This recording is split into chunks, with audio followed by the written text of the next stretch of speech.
Bem-vindo todas e todas, bem-vindos a mais um episódio do nosso podcast Chão da Escola, Voz Docente.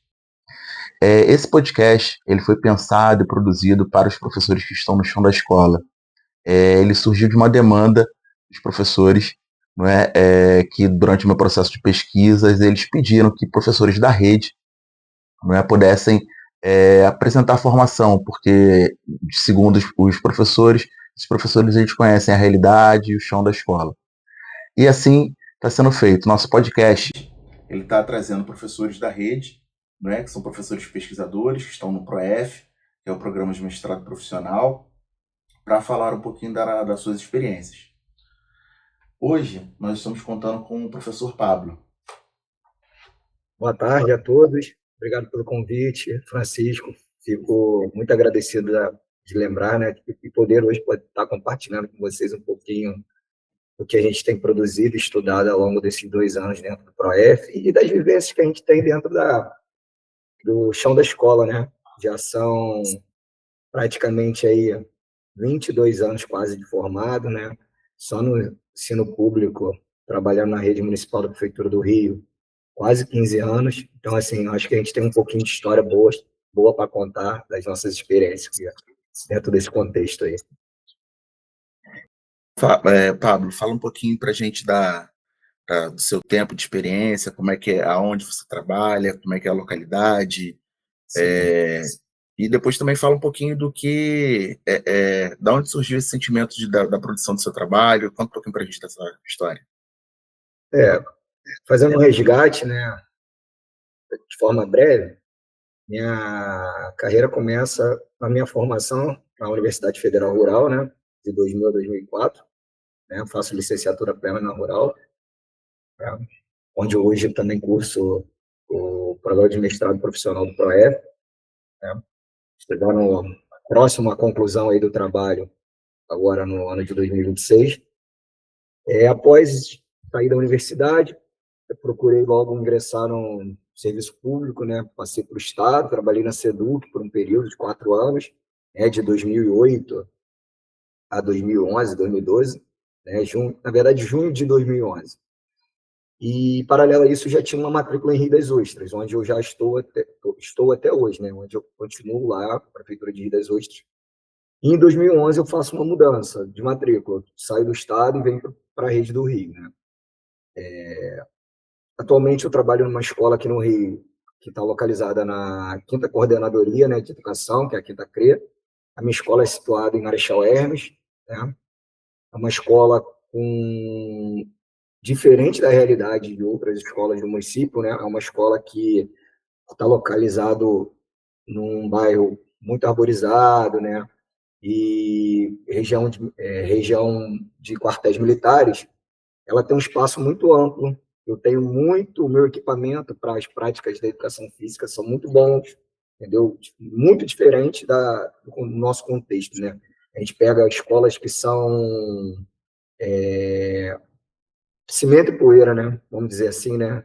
Só paredes, coisas que às vezes até acaba tolhindo e cerceando a criança, né? A criança fica, vamos utilizar a palavra aprisionada, mas parece um aprisionamento, né? Mas aqui a gente tem um bom gramado, temos campo de futebol, né? É muito distinto mesmo, uma quadra de areia, tem uma parceria com um clube escolar, né, de Marechal Hermes, onde a gente pode compartilhar equipamentos, né, e que foi muito proveitoso até para a minha pesquisa. E, assim, o que me motivou muito estar pesquisando em relação à inclusão são vários contextos, né? Mas eu acho que o que mais me marca, assim, pessoalmente, é em relação à questão do meu filho, né? Eu tenho um filho de 17 anos que apresenta transtorno do espectro autista. Ele tem nível de esporte 1. É um nível de esporte considerado acessível a alguns desenvolvimentos educacionais, né? Tem limitações, mas conseguem avançar.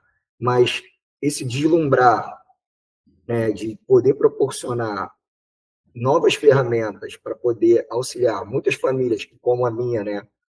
E eu vejo quando eu levo meu filho para terapia e vejo os pais ali naquela ansiedade de ver aprendizado dos seus filhos, desenvolvimento, interação social, que são aspectos que interferem diretamente no autismo, foi uma coisa que influenciou bastante. E a outra, a nível de contexto de dados, né? Quando eu cheguei aqui na prefeitura, em 2011, eu caí numa turma de... Caí, né? A gente fala cair, mas eu fui conduzido para trabalhar com uma turma que na época existia ainda de deficiente auditivo. E aí eu fui buscar no minha parte acadêmica qual o tipo de vivência que eu tinha tido dentro da universidade sobre trabalhos com pessoas com deficiência. E aquele período foi um período muito reducionista. As práticas que foram realizadas lá e a oferta de conhecimento foram muito reduzidas. Não sei se foram impactadas por processos que as universidades federais passam, de greve, essas coisas todas, de lutas, né?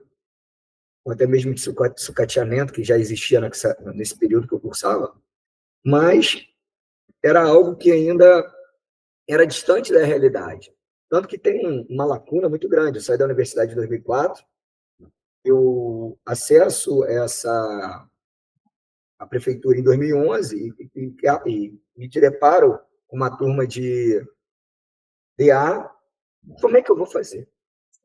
Realmente foi um momento de experimentar, né, de erro e acerto. Foram produções, construções que, tipo assim, esse caminho dá para fazer, vamos por aqui. Quando não dava, recuava, vamos tentar o outro caminho, vamos criar novas estratégias, novos métodos, tipo assim, criar possibilidades para poder estar fazendo o processo educacional desses alunos. E aí a gente hoje se depara que depois de praticamente 14 anos, os números são crescentes. Por quê? As leis cada vez mais amparam melhor a criança com deficiência, né? Da acessibilidade, né? E agora conseguem conduzir uma possível permanência dentro do espaço escolar. Então, hoje, cada vez mais, através dos próprios censos escolares e das nossas vivências dentro da escola, a gente vê que está chegando mais pessoas com deficiência. E aí, a gente precisa... não adianta eu falar, eu não aprendi isso. Eu não aprendi, mas agora eu vou ter que aprender, porque eu preciso solucionar um problema que não é a pessoa com deficiência, mas solucionar um problema que eu tenho que ter métodos, estratégias, perspectivas para poder oferecer um ensino de qualidade, porque é um direito dessa pessoa a ela acessar todas as informações possíveis. Entendeu? Então, foi o que me motivou. Então, aí a gente cai às vezes num problema que você até falou com relação à formação inicial, né? A formação inicial, às vezes, ela não te instrumentaliza, não te dá ferramentas para que você chegue no seu campo de atuação e quando se depare com essas problemáticas, né, possa ter ferramentas para poder solucionar, né? Então, a formação continuada, ela é fundamental para você poder contornar essas problemáticas que vão aparecer. Eu acredito que é uma crítica que se faz à formação inicial, mas eu acredito que seja muito difícil também para ela abarcar todas as possibilidades, não é? Por exemplo, você falou de deficiência auditiva, tem deficiência visual, não é? Tem os espectros, autista, não é? Então, tem todas essas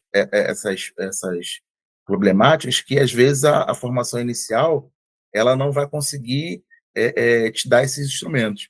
E a formação continuada é fundamental para que você possa atuar, né? E aí você é um professor que está buscando essa formação continuada, né? Eu vou falar porque eu já sei um pouquinho dessa pesquisa que você está falando sobre a DUA, né, que é o Desenho Universal de Aprendizagem, e é uma coisa que para mim era nova. Eu nunca tinha ouvido falar antes de você me falar, né? Uhum. Antes de você falar, eu nunca tinha ouvido falar nisso.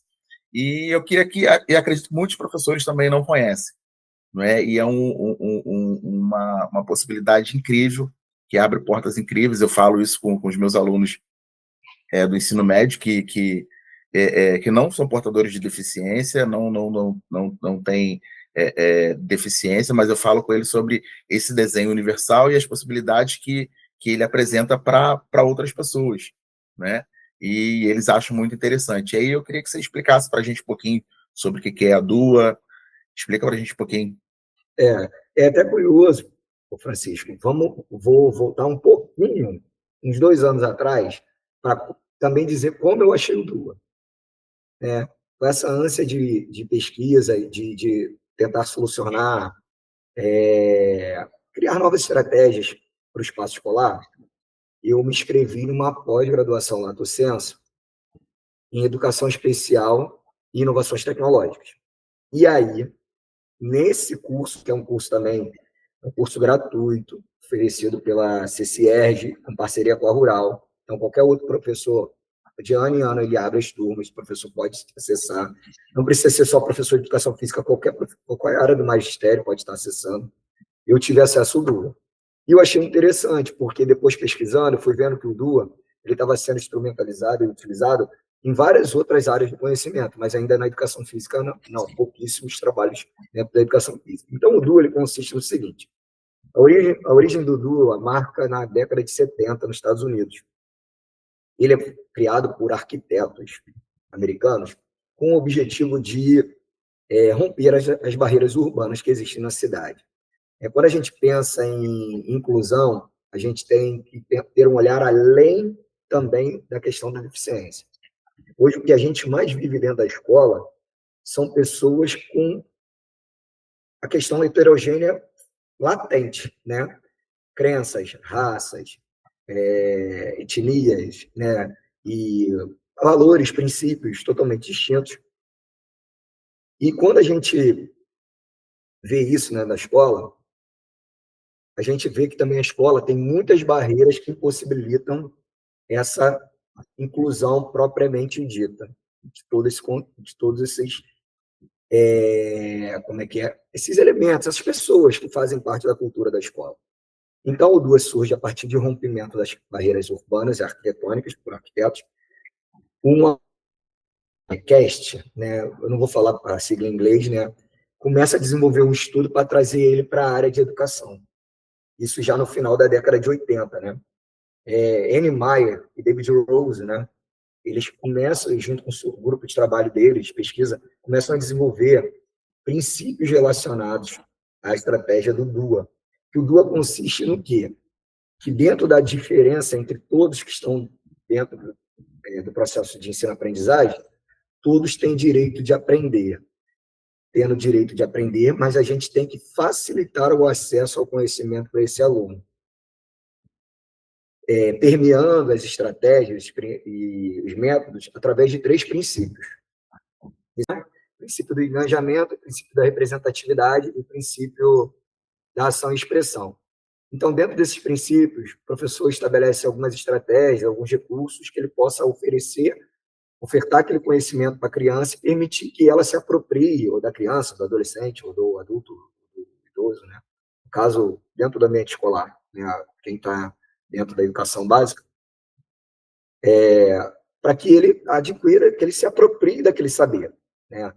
E aí, é o seguinte, vai muito mais além do que incluir, fazer a inclusão e permitir o acesso ao conhecimento da pessoa que tem deficiência. Permeia em respeitar as diferenças, respeitar as formas distintas de que cada aluno tem, ou aluna tem, de aprender, entendeu? Através do que ele acha que é interessante para ele. Então, por exemplo, como representatividade, eu posso utilizar meios como jogos, brincadeiras, vídeos, né, cartazes, como forma de transmitir esse conhecimento para eles, não ficar simplesmente de forma oral, que pode ser feito lá no chão da quadra, né, ou escrevendo no quadro, né, que às vezes não é uma ação prazerosa para eles copiarem também do quadro. A gente sabe que tem essas questões. A educação física é muito atrelada só à parte motora, né, a parte prática, e às vezes, muitas vezes, o profissional não se sente seguro e também não tem o respaldo do próprio aluno, né, a atração do aluno em tentar adquirir aqueles conhecimentos através da oralidade ou até da parte escrita, né?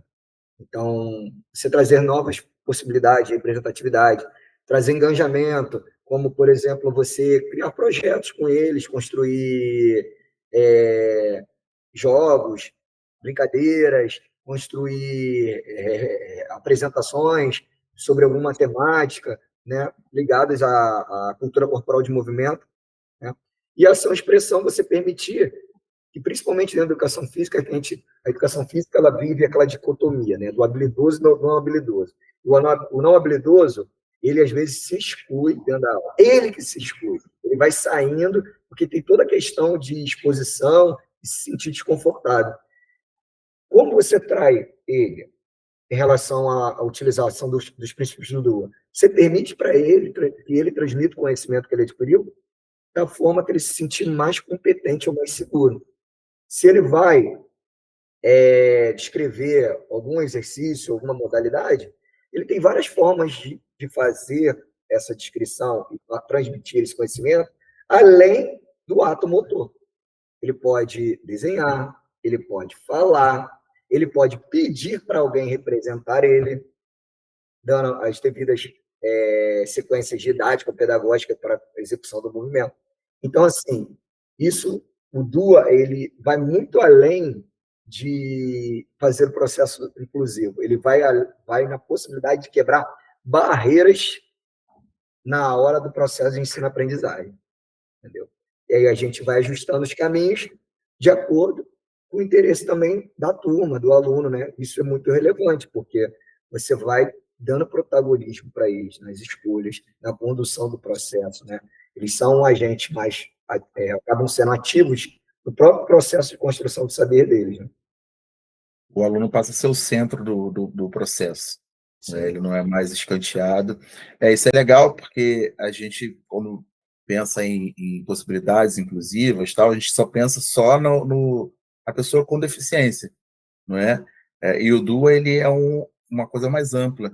Ele não é pensado só para a pessoa com deficiência, não é? Ele é pensado para todos os alunos, com todas as dificuldades e possibilidades que eles vêm oferecer. Não é isso que eles vêm oferecer. Não é? Isso é muito interessante. E você já está aplicando isso já na sua escola, né? Começou já a Já apliquei. Agora estou na transcrição das aulas, né? Posso passar mais ou menos como é que eu planejei a construção do meu trabalho, né? O meu trabalho ele começou com uma construção de embasamento da necessidade de novos métodos e estratégias dentro do espaço escolar, devido ao avanço estatístico de um maior número de pessoas com deficiência dentro da escola, né? Eu faço uma construção mostrando o quanto a escola, em um grande período dela, foi muito excludente, né? O quanto a educação não era voltada para essas pessoas, principalmente as pessoas com deficiência, né? O quanto a educação física foi seletista, classificatória, né? Quanto ela foi voltada para performance e que também excluía o apto ou não apto, né? Excluía esses indivíduos. E como a educação física se tornou, nos dias atuais, como uma das disciplinas dentro do espaço escolar com maior característica de processo de inclusão. Dentro do contexto de adaptações, de construções positivas, a educação física ela vai além do simples saber cognitivo e motor, né? Ele estabelece, amplia a questão afetiva e social dos indivíduos, e permitindo reconhecer com mais exatidão a diferença, né? E aí ela avança. E nesse contexto, a gente chega na aplicação, né? Que a minha aplicação da minha pesquisa ela foi dividida em 8 aulas, né? Uma sequência didática de 8 aulas, e eu utilizo o objeto do conhecimento, a ginástica, entendeu? Eu achei que a ginástica é um elemento pouco explorado, é uma área de conhecimento pouco explorada dentro do espaço escolar, né? A gente ainda fica restrito ao ter material, ao ter o espaço ou ao ter o saber em relação a algumas modalidades, e a gente vê ainda que poucas outras produções da cultura corporal de movimento se tornam acessíveis aos alunos dentro do espaço escolar. Então, eu escolhi a ginástica, fiz uma sequência didática utilizando o DUA, né? Dentro dessa sequência didática, foram 8 aulas, e o impressionante, que até citando a professora Michele Pereira Fonseca, da UFRJ, que faz parte da minha banca, né? Ela amplia a visão de inclusão em relação à diversificação dos conteúdos. Quando você permite a diversificação dos conteúdos, você não está restringindo o acesso aos alunos a um simples saber. Então, você acaba incluindo a todos, porque dentro daquele nicho, daquele componente ali educacional, tem crianças que têm vontade de aprender outras práticas que são cerceadas, entendeu? Então, assim, a justificativa da ginástica, e aí eu vim. Primeira aula, eu dividi a primeira aula em apresentação e construção de verificação de conhecimentos prévios deles sobre a ginástica. Então, eu fiz a pesquisa, ela está permeada por 4 rodas de conversa. As rodas de conversa aconteceram na aula 1, na aula 3, na aula 5 e na aula 8, que é onde eu coletei os dados, né? E as perguntas de conhecimento prévio era: o que vocês sabem da ginástica? Quando vocês ouvem a palavra ginástica, qual palavra vem na cabeça de vocês? E aí foi criada uma nuvem, né? Uma nuvem de palavras, através dessas palavras que os alunos falaram, né? Aí apareceu tantos movimentos, elementos da ginástica, como apareceram questões sentimentais de relações afetivo-social, ou fazer amigos, ou questão de emocionais, como medo, né, perigoso. E, assim, ali você está dando oportunidade do aluno poder mostrar previamente o que ele sabe. Depois, na primeira aula, a gente contextualizou através de vídeo, né? E como é que a gente fez para criar uma rotina de aula com eles? Cartazes. Toda aula tinha um cartaz, com a rotina e com todas as atividades. Então, isso abreviou um pouco a ansiedade deles do que iria acontecer. E, principalmente, trouxe um pouco de tranquilidade para as pessoas que tinham mais assim, receio de praticar ginástica, sobre também a atividade que ia ser desempenhada. Então, assim, nas primeiras aulas, é claro, assim, o cartaz passou em branco, em relação a eles pararem, olharem, observar, era algo novo, né? Mas aí, na primeira aula foi orientado que toda aula teria o cartaz era era uma forma deles acessarem um conhecimento sobre o que a gente ia trabalhar nas aulas, né? Nos elementos da ginástica, e, ao mesmo tempo, para saber a rotina da aula, onde que eles saberiam todos os momentos que ia acontecer dentro do cotidiano daquele dia, na aula de educação física. E foi assim até a última aula, né?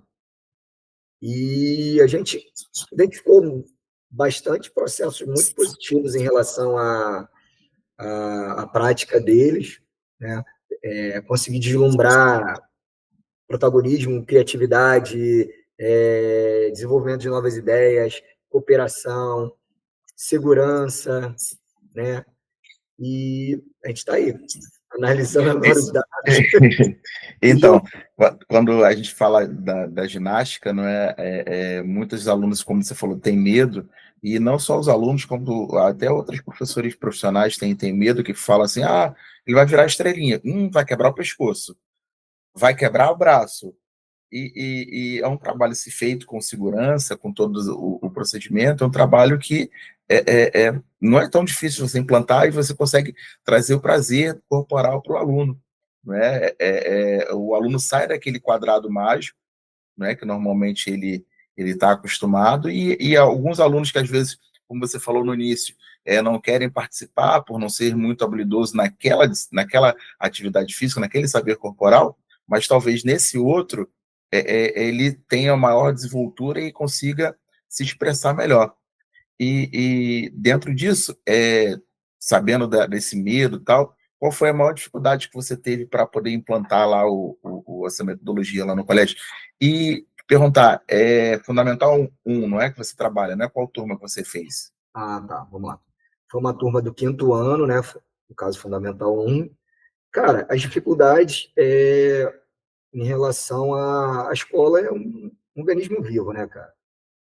É um organismo vivo, dinâmico, e assim, eu tive muita aceitação das crianças, né, em relação à prática da ginástica, eles se sentirem envolvidos até mesmo, porque, novamente, buscando dentro do DUA, a gente proporcionou o seguinte: na segunda aula, já foi uma aula prática, eles fizeram um circuito com movimentos, vamos dizer, prévios de alguns elementos da ginástica. Então, por exemplo, eu coloquei os tatames no chão, eu não quero que dê o rolamento, eu quero que vocês rolem do jeito que vocês quiserem no tatame. Não quero o rolamento para frente, específico, agachado, rola do jeito que vocês quiserem. Crie o jeito de vocês rolarem.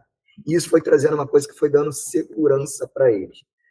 Mas a escola como organismo vivo, a dinâmica da escola, a correria de fazer uma pesquisa, né, causa algumas aflições e inseguranças. Mas, no geral, transcorreu muito bem, cara. Entendeu? Transcorreu muito bem. Dentro da sua realidade, você falou que a sua escola é uma escola que é privilegiada e tal. Eu dou aula aí, só que no estado, próximo de você, em Bento Ribeiro, um bairro ao lado. E é uma escola que é compartilhada. Então, de manhã é um prédio do município e à tarde é um prédio do estado. E a estrutura é completamente diferente, porque é um prédio antigo, o seu é um CIEP, né? Com essa estrutura própria para a prática esportiva. Foi um local pensado para uma escola, né? Como uma escola deveria ser. Já o que eu trabalho foi também um lugar pensado para a escola, mas na década de 70, que é aquelas escolas caixotes. E aí, daí que surgiu a conversa com os meus alunos lá do ensino médio, sobre o DUA, sobre o desenho universal, porque, por exemplo, a gente começou a conversar sobre, a gente estava falando sobre a lei da inclusão, a gente falou sobre a lei que garante o estudo de afro e indígena no nosso ensino, Sim. E aí conversando com eles sobre essas leis, né, sobre o que motiva, e aí falando sobre acessibilidade, que às vezes as pessoas pensam assim, não, mas uma rampa é só para quem anda de cadeira de roda, Não é? né? E aí eu falei, por exemplo, tinha uma menina na turma, ela está gestante, eu falei, por exemplo, ela está gestante, em algum momento, de repente, ela não vai poder subir escada, ou de repente que ela não possa subir escada por alguma indicação médica. Se tivesse a rampa, isso não impediria dela assistir a aula. E lá, como é uma escola daquela caixote, ela não tem rampa em nenhum momento, é só escada. Se você tiver um aluno cadeirante, você não tem como acessar a escola. Não tem o chão tátil, não é? O chão tátil também não te dá o direcionamento. E aí, voltando à questão da rampa, a gente conversou muito que, por exemplo, a rampa ela não serve só para o cadeirante, ela serve para o idoso que vai na feira, não é? Para subir a rampinha ali, e aquilo ali também é útil para ele, porque ele não precisa levantar o carrinho, não é? Então ele ganha autonomia, ele ganha desenvolvimento. Então, são uma série de coisas que, como você traz para a escola, e ele não é pensado só para a pessoa com deficiência, ele é pensado para outras pessoas, ele se torna realmente inclusivo, porque ele passa a ser de ter o olhar de incluir só aquele determinado público para incluir e gerar equidade no ambiente. Então, eu acho muito interessante essa abordagem. Te perguntando do seu projeto agora, o seu produto final, você vai desenvolver o quê? Um e-book, uma sequência didática, e aí como é que vai ser? O e-book. O e-book é um viés que eu estou estudando em fazer, porque eu acho assim, a gente tem poucas informações linkando a questão de métodos e estratégias ligadas à educação física com a deficiência. Entendeu? Então, acho que o e-book vai ser uma boa ferramenta para permitir caminhos, né? Caminhos, que vai ofertar caminhos para poder o professor, dentro da realidade dele, que a gente sabe que cada escola é um país, cada país com a sua cultura, entendeu? E aí, dentro desse contexto, o profissional vai ver, vai ajustar melhor, ver se é viável, se não é viável, mas com aqueles dados, com aquelas informações, permitindo acesso ao conhecimento para ele, eu acho que o e-book vai ser o melhor recurso educacional possível dentro do projeto de pesquisa que eu estou construindo, né? Essa sua metodologia que você traz, e com a ferramenta do e-book, ela vai possibilitar um acesso mais fácil para o professor e ele poder aplicar a sua realidade. Semana passada, eu tive a oportunidade de estar numa palestra com o Mauro Betti, e Sim, aí ele estava falando sobre os caminhos metodológicos que se oferecem, que se passam, e falando que eles não são e não devem ser seguidos como um guia pronto, um guia prático, que você pega, lê e constrói. Como você falou, cada escola é um país e um país tem sua cultura, não é? Mas que todo professor ele deve ser um aprendente com o ouvido aberto, sim.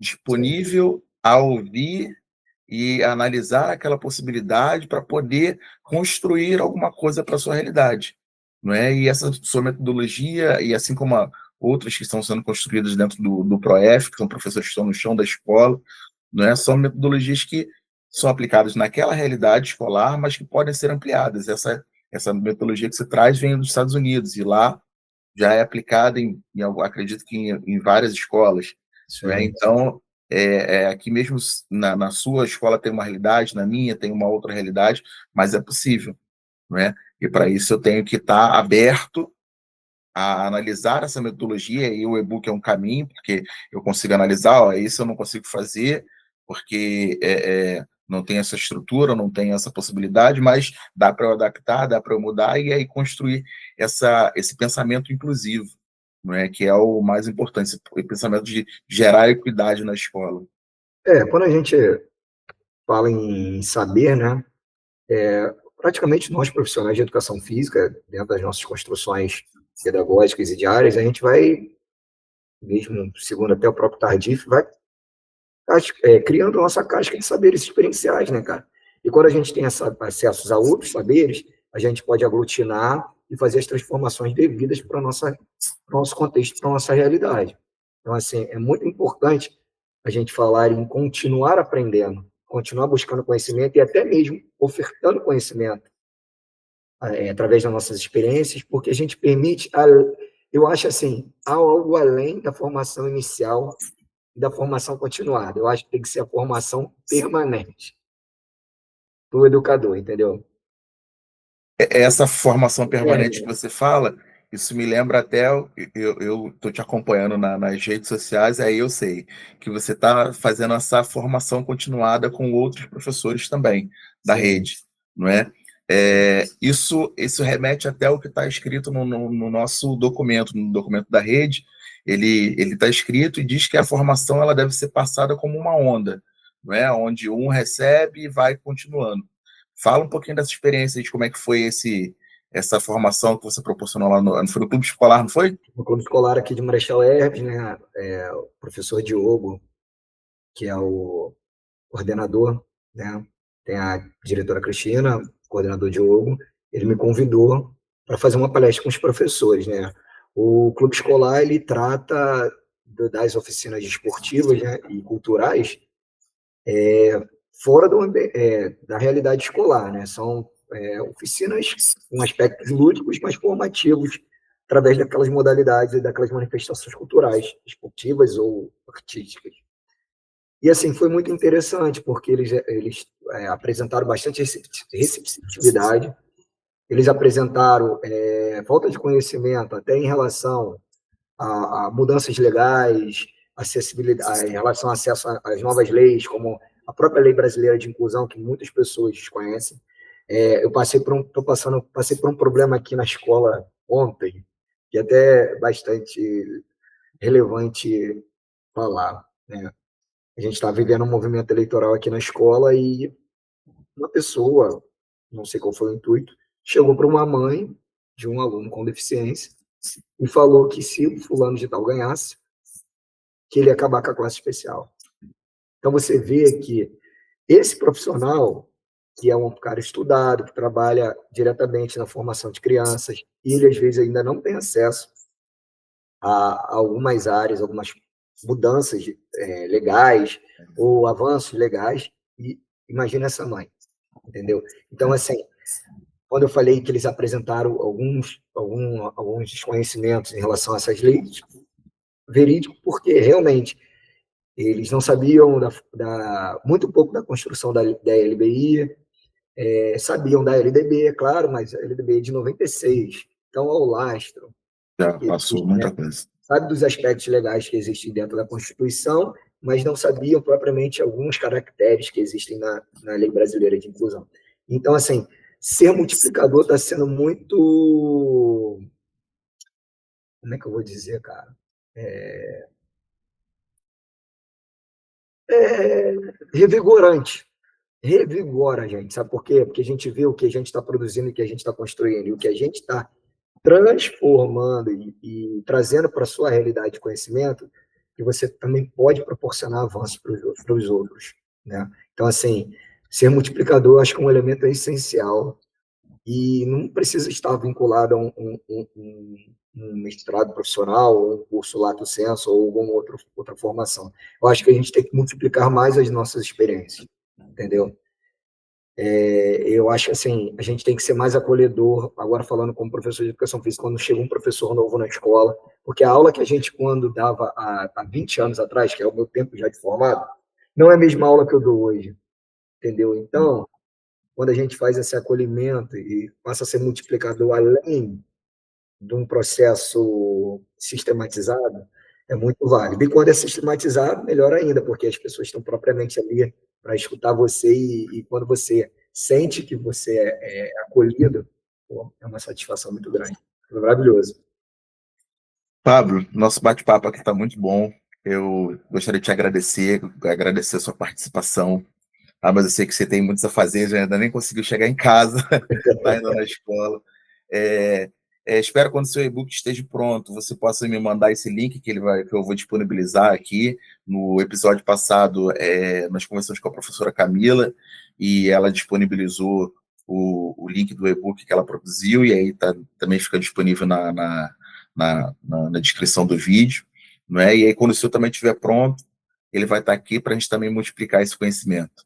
Obrigado. Quer deixar a mensagem aí? Eu vou deixar uma mensagem aí, né, para todos. Agradecer, Francisco, novamente, primeiramente pelo convite, depois pelo carinho, né, de me chamar, já ser a segunda pessoa participando do podcast Chão da Escola Vozes Docentes. Espero com muito sucesso, né, que ele seja uma ótima ferramenta para nós, profissionais de educação física, para formação e construção de novos saberes, né? E assim, cara, viver a educação física do jeito que a gente vive é maravilhoso. Eu amo, assim, ser professor de educação física, eu amo estar no chão da escola, e, assim, nós precisamos disso. Nós precisamos ter esse sentimento e, principalmente, uma responsabilidade social em relação a ser servidor público. Então, só quero agradecer e, com certeza, quando o projeto estiver pronto, o e-book estiver pronto, quando a defesa estiver feita, eu vou estar compartilhando todos os dados, todas as conquistas, né? Que, assim, é uma produção não minha, né? Para todos, para frente, né? E que ela seja rica, que é o que eu mais quero, cara. Que ela seja rica e que ela possa, assim, não, pô, eu fiz aquilo, pô, tu é fera, não. Pô, eu fiz aquilo, mas deu certo na minha escola, eu li o seu e-book, deu certo na minha escola, me deu um caminho, eu me senti mais seguro, e assim, os louros vão para o professor, não para quem construiu. É isso aí. Valeu, Pablo. Obrigado. Valeu, Tchau, obrigado. tchau. E até a próxima. Quando você estiver pronto, a gente volta de novo para continuar esse papo. Valeu. Valeu, tchau, tchau. Espero que vocês tenham gostado desse episódio. Foi um bate-papo muito prazeroso com o professor Pablo. Estamos encerrando aqui. Deixa um abraço para quem chegou até aqui, para quem está nos ouvindo até o final. Lembrando que a ideia do podcast, a ideia da formação, não é? A ideia desse aqui é um bate-papo para surgir ideias. Não é? E para finalizar, Eu vou deixar um livro aqui que ele também traz grandes ideias. Vou deixar essa ideia desse livro aqui, ó, Praticando a Generosidade em Sala de Aula. Esse livro aqui ele é muito interessante porque ele propõe algumas atividades que você pode adaptar à sua realidade, mas ele fala sobre a importância de você trocar com o seu aluno, né? Trocar experiências, ouvir o seu aluno. Né? Ele, logo no início, ele tem logo uma fala que é muito impactante. O coração do educador é um rio de amor transformando na atitude de ensinar. Né? Então, essa ideia que esse livro traz de troca para exatamente atuar nessas áreas de violência, e é uma possibilidade. Tá? Deixo isso aqui como dica para vocês. Obrigado, galera. Até a próxima.